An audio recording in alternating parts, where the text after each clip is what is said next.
हर हर महादेव शंभो, काशी विश्वनाथ गंगे। हर हर महादेव। दोस्तों, सरिता भक्ति भजन में आप सभी का स्वागत है। आइए हम भूत भावन भगवान भोलेनाथ माँ पार्वती के चरणों में प्रणाम करते हुए श्री शिव पुराण की कथा का श्रवण करें। रुद्र संहिता सती खंड। संध्या की आत्महूति उसका अरुंधति के रूप में अवतीर्ण होकर मुनिवर वशिष्ठ के साथ विवाह करना, ब्रह्मा जी का रुद्र के विवाह के लिए प्रयत्न और चिंता तथा भगवान विष्णु का उन्हें शिवा की आराधना के लिए उपदेश देकर चिंता मुक्त करना। ब्रह्मा जी कहते हैं, नारद, जब वर देकर भगवान शंकर अंतर ध्यान हो गए, तब संध्या भी उसी स्थान पर गई जहाँ मुनि मेधा तिथि यज्ञ कर रहे थे। भगवान शंकर की कृपा से उसे किसी ने वहाँ नहीं देखा। उसने उस तेजस्वी ब्रह्मचारी का स्मरण किया जिसने उसके लिए तपस्या की विधि का उपदेश दिया था। महामुने, पूर्व काल में महर्षि वशिष्ठ ने मुझ परमेष्टि की आज्ञा से एक तेजस्वी ब्रह्मचारी का वेश धारण करके उसे तपस्या करने के लिए उपयोगी नियमों का उपदेश दिया था। संध्या अपने को तपस्या का उपदेश देने वाले उन ब्रह्मचारी ब्राह्मण वशिष्ठ को पति रूप में मन में रखकर उस महायज्ञ में प्रज्वलित अग्नि के समीप गई। उस समय भगवान शंकर की कृपा से मुनियों ने उसे नहीं देखा।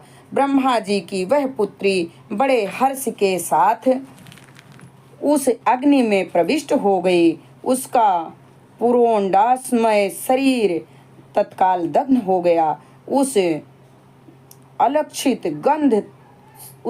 अलक्षित गंध सब ओर फैल गई। अग्नि ने भगवान शंकर की आज्ञा से उसके सुवर्ण जैसे शरीर को जलाकर शुद्ध करके पुनः सूर्य मंडल में पहुंचा दिया। तब सूर्य ने पितरों और देवताओं की तृप्ति के लिए उसे 2 भागों में विभक्त करके अपने रथ में स्थापित कर दिया। मुनीश्वर उसके शरीर का ऊपरी भाग प्रातः संध्या हुआ, जो दिन और रात के बीच में पड़ने वाली आदि संध्या है, तथा उसके शरीर का शेष भाग साय संध्या हुआ, जो दिन और रात के मध्य में होने वाली अंतिम संध्या है। साय संध्या सदा ही पितरों को प्रसन्न प्रदान करने वाली होती है। सूर्योदय से पहले जब अरुणोदय हो प्राची के क्षितिज में लाली छा जाए, तब प्रातः संध्या प्रकट होती हैं, जो देवताओं को प्रसन्न करने वाली हैं। जब लाल कमल के समान सूर्य अस्त हो जाते हैं, उसी समय सदा साय संध्या का उदय होता है, जो पितरों को आनंद प्राप्त करने वाली हैं।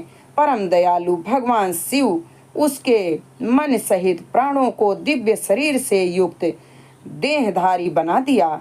जब मुनि की आज्ञा की समाप्ति का अवसर आया, तब वह अग्नि की ज्वाला में महर्षि मेधातिथि को तपाए हुए सुवर्ण की सी अग्निकांति वाली पुत्री के रूप में प्राप्त हुई। मुनि ने बड़े आमोद के साथ उस समय उस पुत्री को ग्रहण किया। उन्होंने यज्ञ के लिए उसे नहलाकर अपनी गोद में बिठा लिया। शिष्यों से घिरे हुए महामुनि मेधातिथि को बड़ा आनंद प्राप्त हुआ।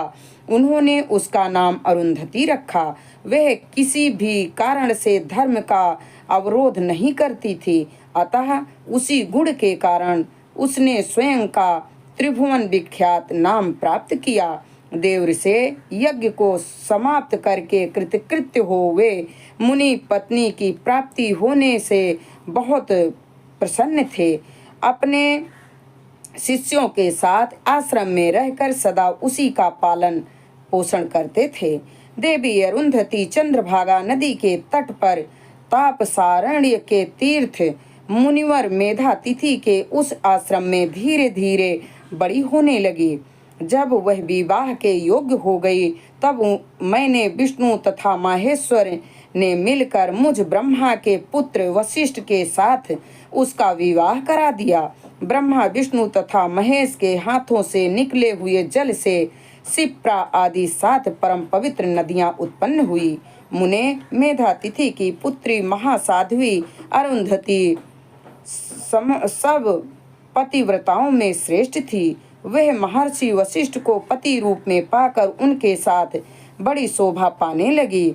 उससे शक्ति आदि शुभ एवं श्रेष्ठ पुत्र उत्पन्न हुए। मुनि श्रेष्ठ, वह प्रियतम पति वशिष्ठ को पाकर विशेष शोभा पाने लगी।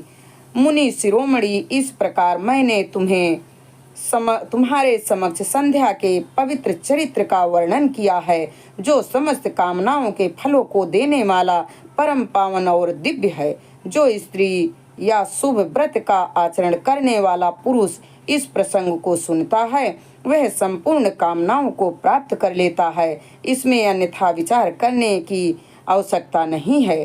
प्रजापति ब्रह्मा जी की यह बात सुनकर नारद जी का मन प्रसन्न हो गया और वे इस प्रकार बोले।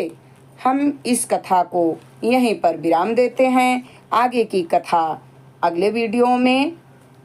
हर हर महादेव शंभो, काशी विश्वनाथ गंगे, हर हर महादेव।